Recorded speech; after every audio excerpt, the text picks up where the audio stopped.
Hello there, welcome to a quick look at Pilsen with Ungainly Titan.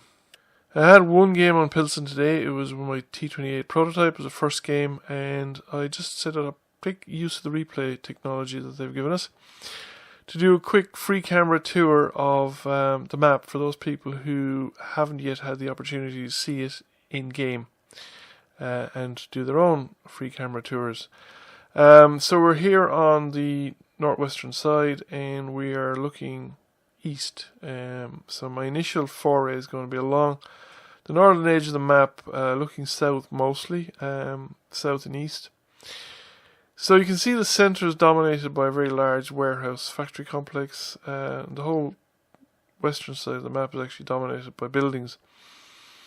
But quite a few of these warehouse factories can be entered into and played. The interiors are accessible and they're part of the play area where you can actually fight your tanks.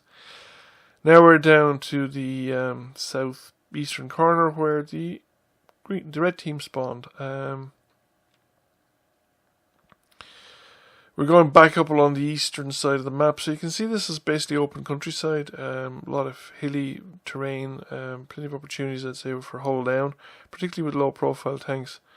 Although I think those hills are substantial enough. Don't think you could hide behind them, but there's seem to me to be as big at least as the sand dunes in Ghost Town. We're just heading south again, and we're now looking across the southern edge of the map facing west.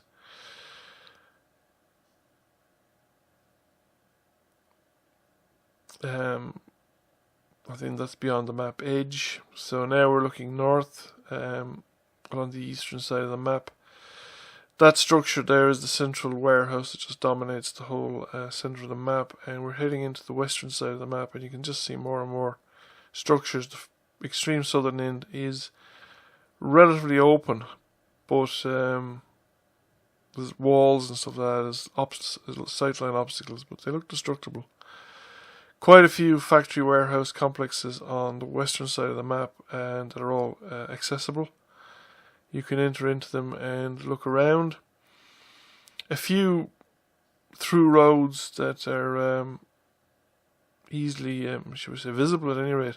Although I don't know if you can actually shoot at tanks at the far end of them, because there's different elevations and there's slight offsets in parts of the road network. Now we're back to the southeastern side of the map, and we're just panning around that area. So start to play, that was the position, and I am going to switch to following cameras for a while just to show from the point of view of a number of tanks what things look like at tank level. Because if I try and do this with the free camera, I tend to drive it into the ground and all you see is terrain leaping up to you. So that is my T28. Here we have some tanks heading along the northern edge of the map. A Hellcat tearing along the southern edge of the factory complexes and taking up shop at the road, artillery in a bush. Enemy tanks heading north along the part of the eastern terrain.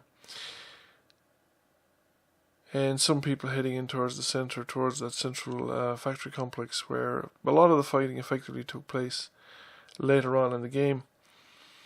Haven't really anything to say about anything that might be a dominant piece of geography, other than I think that large factory complex in the middle seems to be where a lot of the action occurs, just because of its location and the fact that it blocks lines of sight from pretty much everywhere on the map. So it's a good place to shoot out from, and it's probably a good place to go and find enemies. I suppose eventually meta will emerge and people will figure out a pattern to play and what the best way to play this map is. So I hope you found it interesting. Thank you for watching, and I'll catch you again soon.